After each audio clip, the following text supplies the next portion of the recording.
Adema Igbo Chineke kelemacho ezima puliche Igbo de sameji na kana ebe ahi n'ugbu a na enweta onwe gi. Adempa na mkwuru okwu a. Adempa na mkwuru okwu a n'ihi na enwe na gang up and planned arrest of Nonsonkwa by the APC government in Imo State. Gịnị ka Nonsonkwa mere? Na Nonsonkwa tapiara kpọmkwem n'asụsụ Igbo ihe agụrụ na TVC News bụ ebe the reporter and even the television n'onwe ha goro that achọrọ ihiwe IDP training center na Nsu ehime mba nnọọ nke steeti Imo. As a journalist enwu, as a human rights activist enwu kwano, and as a political analyst enwu, ma bụrụkwa ishigbo nwa afọ Igbo maka na ndị Igbo si na na-esi n'ụlọ ama mma pụọ ama ewem tụpịarịa ndị be anyị may analyze the news agro. The news didn't emanate from Nonsonkwa. Nonsonkwa is not the source of the news. Nonsonkwa is not the newscaster. Nonsonkwa is not the reporter. Nonsonkwa abụrụ TVC News. APC government in Imo State hapụ TVC News hapụ the reporter, hapụ the newscaster.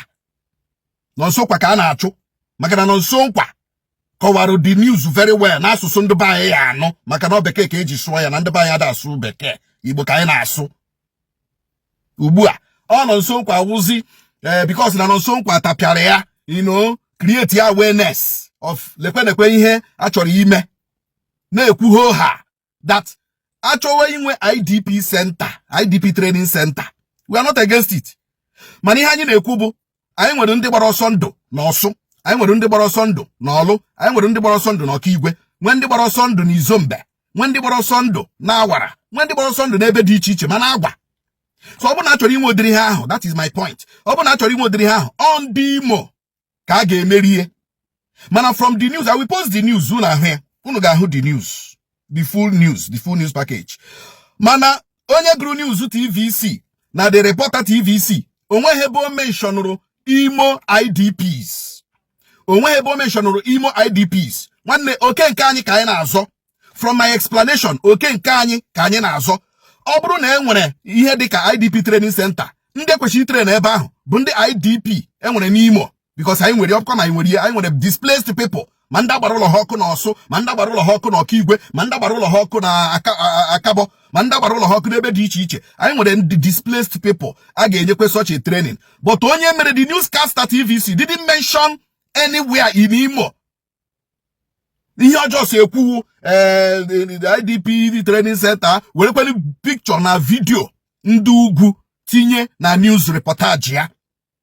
Nonsonkwa kọwazi adụ ndị be anyị ọfụma. Ọ bụrụ na Nonsonkwa bụzi onye garume ka agba now na ọkụ. Ọ ihe ha na-ekwu, that is what they are circulating. Nonsonkwa ha hapụzi Ishi ha hapụzi ike nyụrụ ahịrị na-eke Ishi ọkpọ. Nonsonkwa wụzi onye mere ka agba ụlọ sinetọ ọkụ. Nonsonkwa wụzi onye mere ka agba now na ọkụ. This is what they are packaging to arrest Nonsonkwa. Ebe niile ha planụrụ ya, anụchala m ya. Ihe niile ha kwuru, ma ndị kwuru ke ha kwuru, anụchago m ihe. Ma otu ha sha plan ya, but ihe m ji ekwu ya ka ndị Igbo dị aware. Ka ndị Igbo dị aware. Adị ama ma echi unu nwekwara ike n'ihe ọzọ. So ka unu dị aware ndị Imo, ka unu dị aware of what they are planning. Which means this is an intimidation taken too far. That we, anyị nwa na onwe anyị bụ ndị Igbo, enweghị agaghị ejizi asụsụ Igbo kọwara ndị be anyị ihe na-achọ imenu. Anyị ama njizi Igbo because ka ejichi English kọwa many people aghọtara. Ọ bụ ọrụ m dịka nwafọ Igbo na-asụ Igbo na-eji Igbo eme broadcast na m ga-akọwara ndị be anyị kpọmkwem ka ha ghọta ya ọfụma. Ihe wu Igbo broadcaster. Igbo broadcaster ihe Nonsonkwa ahụ. Adị m asụ English na broadcasting m. Ọ Igbo ka m na-asụ. So ka m ji si ka m mee ya ugbu a, ka m kwuo ya ugbu a ka unu dị aware, ka ndị Imo dị aware, ka ndị Igbo dị aware, ka Nigeria dị aware. Ihe APC gọọmenti Imo steeti na plan Nonsonkwa adị ama ọwa assassination, ọwa arrest, ihe ọbụla mere Nonsonkwa aka APC gọọmenti Imo steeti dị n'ime. Even in that news too, emechakwara the senator n'onwe ya with a press release. Mụnwa akwụkwọ bụ Nonsonkwa mekwara another video telling our people that the senator has given a press release, that the senator has explained that the mistake is from the reporter of TVC Naka. Emekwere me explain here. Okay, no, this is my page. I even posted the press release from the senator. I posted it on my page now. So amahụ ebe ndị APC ga-agbakwasị ụkwụ asị na Nsonkwa. So which means on Nsonkwa je kpa machis ka Nsonkwa jere war fuel. They will prove it when the time comes. Ha ga-agwa anyị ihe bụ inciting. Ha ga-agwa anyị ihe bụ inciting in the explanation I gave. If I am analyzing the situation, it is inciting to APC. So can Ndi Igbo they are aware? Ndi Igbo they are alert. Ndi Igbo they are alert. Ihe ndị achọrọ ime Nsonkwa. I will post the video, the full video of the TVC news report. Ka onye ọbụla jiri anya ya hụ kpọmkwem ma o nwere ebe onye reporter ihe ahụ sị na ndị a bụ ndị IDP. Ọ bụrụ na ha sị no IDPs from Imo State, we will encourage it. We will say thank you for doing this. But kunu nenechagodi the TVC report. Kunu mara kpọmkwem nwere ebe onye akpọtọrọ aha IDP training center na ọ bụ maka ndị Imo. Udo dịrị unu ụmụnne m ndị Imo. Ndewonu. Igbo dị Samu una sala chi gereno na akwụkwọ akụkọ nke taata bụ Wednesday Ahịaorie abalị 2 nke ọnwa 10 afọ 2024. Biafra. Ndị gọvanọ ala Igbo bụ ha ji ntọhapụ Nnamdi Kanu ka ezinụlọ Kanu kwuru bụ akụkọ anyị hụrụ na akwụkwọ akụkọ Daily Post. N'otu akwụkwọ akụkọ Daily Post ka anyị hụrụ akụkọ sere ogbunigwe ballistic missile Iran gbara mba Israel.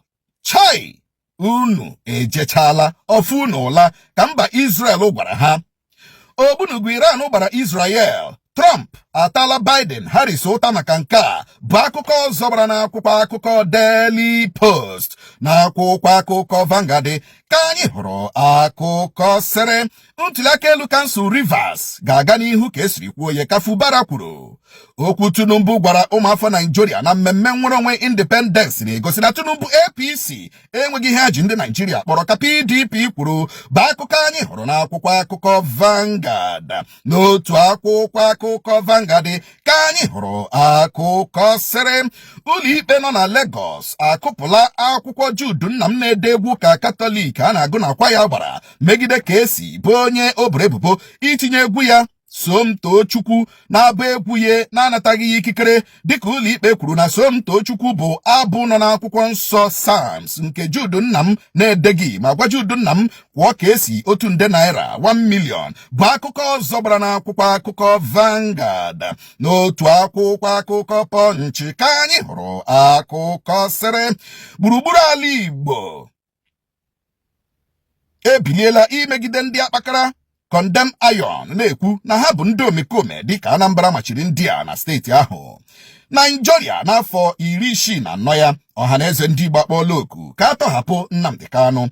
Biden enyela ndị agha Amerịka iwu ọkụ gbatuo ogbunigwe ọbụla mba Iran na-agba mba Israel bụ akụkọ ọzọ gbara n'akwụkwọ akụkọ Punch na akwụkwọ akụkọ Nigerian Tribune ka anyị hụrụ akụkọ sere anyị ga-aga mfanye aka n'ụkwụ ma ọ bụrụ na abalị 14 anyị nyere ọchịchị etiti kụrụ ọnụ ka otu ASUU kwuru. Ile ezumike nka adịghị na ndọrọndọrọ ọchịchị ana m alọghachi na 2027 ka El-Rufai kwuru bụ akụkọ ọzọ gbara n'akwụkwọ akụkọ Nigerian Tribune. N'otu akwụkwọ akụkọ Nigerian Tribune ka anyị hụrụ akụkọ sere oge ụbịam ụmụafọ Nigeria dara na-eme ihere ka Pat Utomi kwuru. Ngagharị iwe Oktoberfest mere ya na Lagos, Ondo, Osun dịka a kwụsịrị ya na Abuja. Chikwasa na anya unu n'ebe ndị gọvanọ unu nọ ka otu Muriki gwara ndị Nigeria bụ akụkọ anyị hụrụ n'akwụkwọ akụkọ The Nation. N'otu akwụkwọ akụkọ The Nation ka anyị hụrụ akụkọ sere adị m njikere iji akwụkwọ nsọ Quran dị Ishi na-ezughị m ego ndị Kaduna dịka gọvanọ ka El-Rufai kwuru. Tinubu ekwuole na a ga-enwe ọgbakọ ndị ntorobịa ga-ewe abalị 30 bụ akụkọ ọzọ gbara n'akwụkwọ akụkọ The Nation na akwụkwọ akụkọ This Day ka anyị hụrụ akụkọ sere anyị na-agbasi mbọ ike iwetulata ọnụ ahịa na-ere ihe oriri na Nigeria ka Tinubu kwuru. Otu jikọtara ndị ọkaiwu NBA ekwuole na ọ ga-ekpepụta ndị eji n'ihi ngagharị iwe ma dọọ ndị ọrụ nchekwa aka na ntị kwụsị imetọ ugwu ruru onye. PDP nwụrụ anwụ, APC enweghị ihe ọchịtara aka kwankwaso kwuru bụ akụkọ ọzọ gbara n'akwụkwọ akụkọ This Day. Igbo nwe m n'ebe a ka anyị na-achịkọta ya kpamkpam bụ n'akwụkwọ akụkọ nkịta n'oge na-adịghị anya. Anyị ga-agakwa n'ihu kpọmkwem n'itinye ọnụ n'okwu ndị ahụ ga-abara anyị uru dịka ụmụafọ Igbo, dịka ụmụafọ Imo. Ka chi na-efe gaa n'ihu gọzibọọla m nnọọ ka ụbọchị taa gajibọọla anyị siriri werere.